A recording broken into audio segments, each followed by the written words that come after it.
जय हिंद दोस्तों, कैसे आप सभी। आई होप एकदम आप लोग बढ़िया होंगे, स्वस्थ होंगे। तो दोस्तों, ये मध्यकालीन भारत इतिहास का सेकेंड नंबर वीडियो है। इससे पहले एक वीडियो अपलोड हो चुका है जो सीरीज वाइज चल रहा है दोस्तों। तो इसका जो उसका पहला जो वीडियो होगा नीचे डिस्क्रिप्शन में उसका लिंक दे दूंगा, जाइए वहाँ से देख सकते हैं। और उसके बाद सेकेंड नंबर वीडियो देखिएगा ताकि बेहतर समझ में आएगा। ठीक है।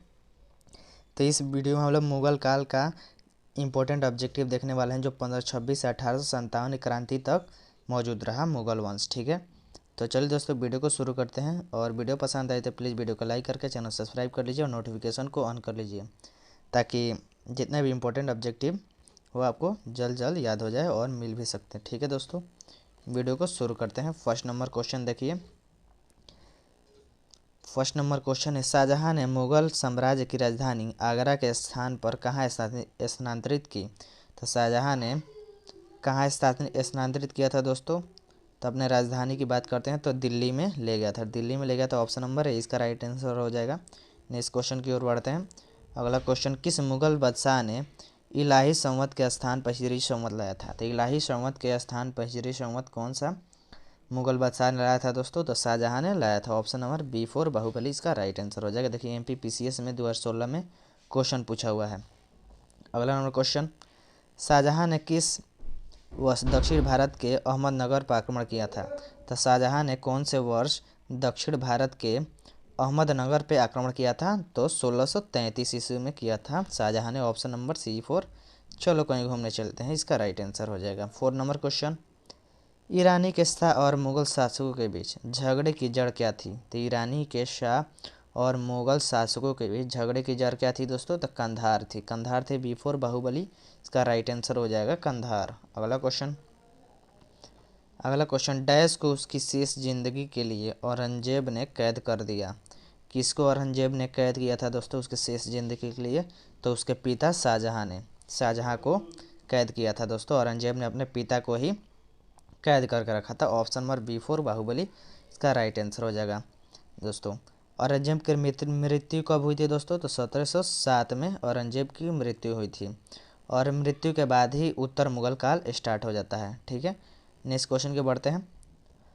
औधोलिखित में कौन सा एक दारा शिकोह की रचना है। तो दारा शिकोह की रचना कौन सी है। तो मजमूल बहरीन है। मजमूल बहरीन है। ऑप्शन नंबर D 4 देवसेना इसका राइट आंसर हो जाएगा। नेक्स्ट क्वेश्चन की ओर चलते हैं। नेक्स्ट क्वेश्चन, शाहजहां ने दारा शिकोह की कौन सी उपाधि दी थी। तो शाहजहां ने दारा शिकोह की कौन सी उपाधि दी थी। तो शाह बुलंद इकबाल की उपाधि दी थी। Option number A 4 assisting officer हो जाएगा राइट आंसर। देखिए यूपी RO 2014 में क्वेश्चन पूछा हुआ है दोस्तों। जितना भी क्वेश्चन करा रहे हैं आपको वो सारे के सारे कोई भी स्टेट एग्जाम में ऑलरेडी आया हुआ है। तो आप लोग इम्पोर्टेंट इसको दीजिए और वीडियो को अंत तक देखिए और वीडियो को लाइक करिए, चैनल सब्सक्राइब कर लीजिए। दारा शिकोह को किस स्थान पर दफनाया गया था। तो दारा शिकोह को किस स्थान पर दफनाया गया था दोस्तों। तो दिल्ली में दफनाया गया था। दारा शिकोह को दिल्ली में दफनाया गया था। A 4 assisting officer. Next question के बढ़ते हैं। हिंदू धर्म ग्रंथ के अध्ययन करने वाला प्रथम मुसलमान कौन था। तो हिंदू धर्म ग्रंथ का अध्ययन करने वाला प्रथम मुसलमान कौन था। तो दारा शिकोह ही था। ऑप्शन नंबर A इसका राइट आंसर हो जाएगा। नेक्स्ट क्वेश्चन के बढ़ते हैं। निम्नलिखित में किस मुगल बादशाह को 2 बार राज्याभिषेक हुआ था। तो कौन से मुगल बादशाह को 2 बार राज्याभिषेक हुआ था दोस्तों। तो यह जो था औरंगजेब था। ऑप्शन नंबर A इसका राइट आंसर हो जाएगा औरंगजेब। नेक्स्ट क्वेश्चन की ओर बढ़ते हैं। नेक्स्ट क्वेश्चन, मुगल राजकुमार यानी मुगल राजकुमार जिसने श्रीनगर गढ़वाल में आश्रय लिया था, यानी कौन मुगल राजकुमार था जो श्रीनगर गढ़वाल में आश्रय लिया था। तो कौन हो जाएगा। तो सुलेमान शिकोह था जो आश्रय लिया था। ऑप्शन नंबर A इसका राइट आंसर हो जाएगा। नेक्स्ट क्वेश्चन के बढ़ते हैं। निम्नलिखित में कौन सम्राट यानी निम्नलिखित में कौन सम्राट औरंगजेब की पुत्री है। तो निम्नलिखित में से कौन सम्राट औरंगजेब की पुत्री है दोस्तों। तो औरंगजेब की पुत्री की बात करते हैं हम तो मोहरुनिशा हो जाएगा। ऑप्शन नंबर D 4 देवसेना इसका राइट आंसर। नेक्स्ट क्वेश्चन के बढ़ते हैं। औरंगजेब ने किसको शाहीबात उज जमानी की उपाधि प्रदान की थी। देखिए UPPCS में क्वेश्चन पूछा हुआ है। तो औरंगजेब ने किसको शाहीबात उज जमानी की उपाधि दी थी। तो जहाआरा को दी थी। ऑप्शन नंबर C इसका राइट आंसर हो जाएगा, जहाआरा को। नेक्स्ट क्वेश्चन, किस मुगल सेनापति के साथ शिवाजी ने 1665 ईस्वी में पुरंदर की संधि की थी? तो शिवाजी ने कौन से मुगल सेनापति के साथ पुरंदर की संधि की थी दोस्तों? तो 14 का क्या हो जाएगा? जय सिंह के साथ संधि की थी। और इस संधि के बाद शिवाजी यानी छत्रपति शिवाजी के साथ जो हुआ था उनको कैद कर लिया गया था। ठीक है दोस्तों, धोखे से कैद किया था। नेक्स्ट क्वेश्चन की ओर बढ़ते हैं। निम्नलिखित में से कौन सा संत मुगल शासक औरंगजेब के समकालीन था? तो कौन सा जो संत था मुगल शासक औरंगजेब के समकालीन था? तो रामदास था। औरंगजेब के समकालीन कौन था दोस्तों? तो रामदास था। ऑप्शन नंबर ए इसका राइट आंसर हो जाएगा। नेक्स्ट क्वेश्चन की ओर बढ़ते हैं। अगला क्वेश्चन, किस मुगल बादशाह ने अकबर को राजपूत नीति को परिवर्तित किया? तो कौन से मुगल बादशाह ने और अकबर की राजपूत नीति को परिवर्तित किया था? तो कौन सा मुगल सम्राट था दोस्तों?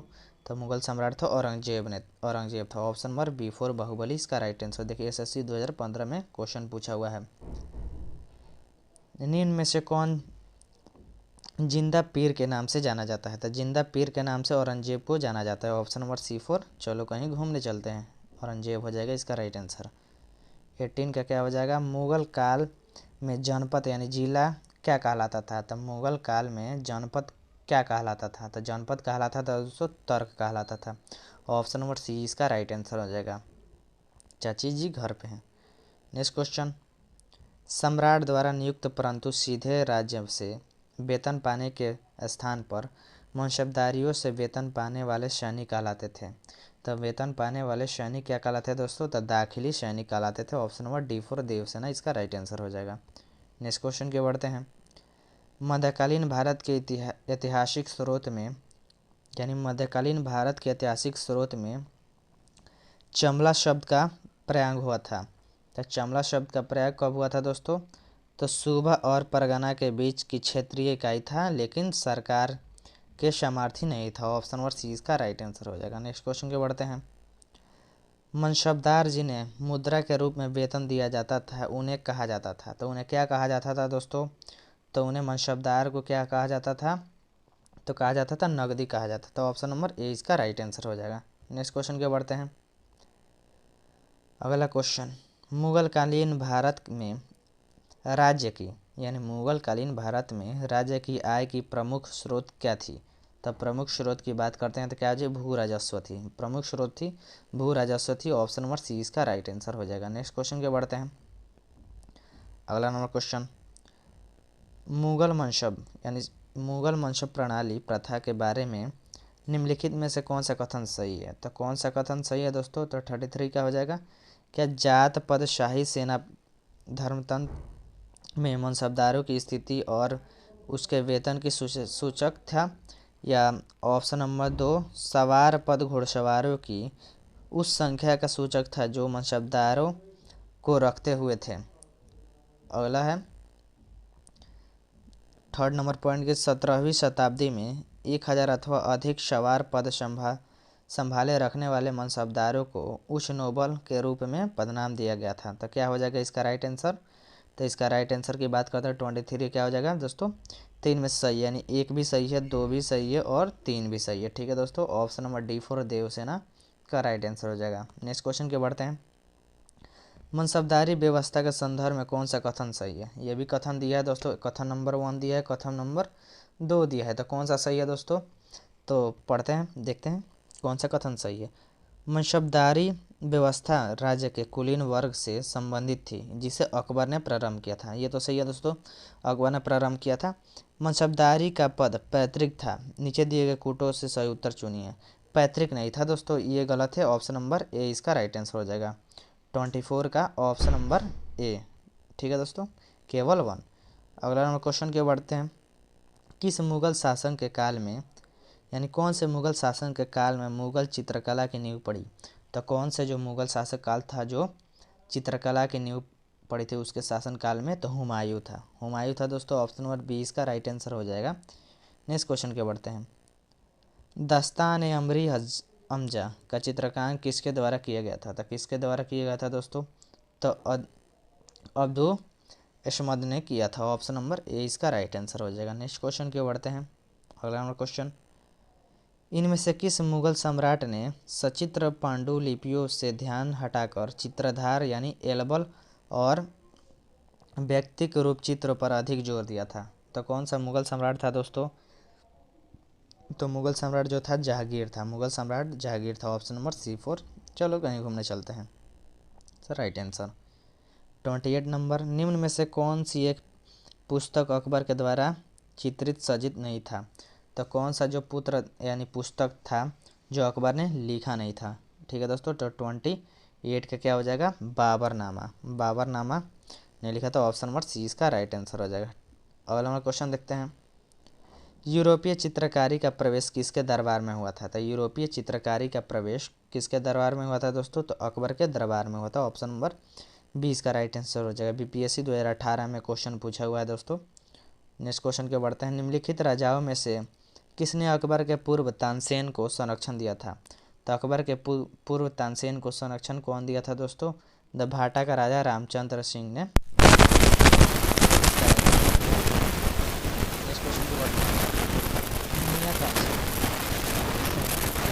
दुनिया तानसेन के संदर्भ में निम्नलिखित में से कौन सा कथन सही है? जैसे कथन सही है दोस्तों, सम्राट अकबर द्वारा इन्हीं दी गई उपाधि तानसेन तानसेन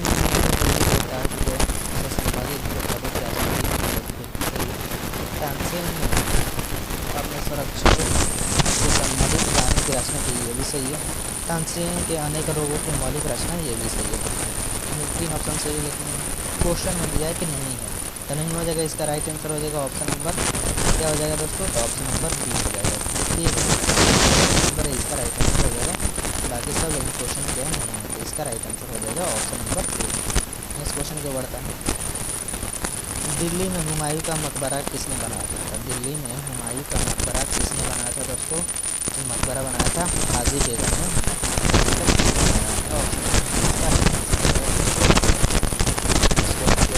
मुगल काल का अकबर के समय भारत में सबसे बड़ा पुल जौनपुर का पुल है। जौनपुर का पुल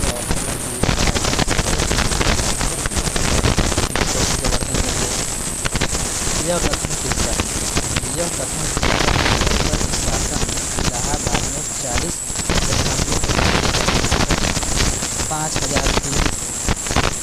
से 20,000 लोगों को 40 साल तक काम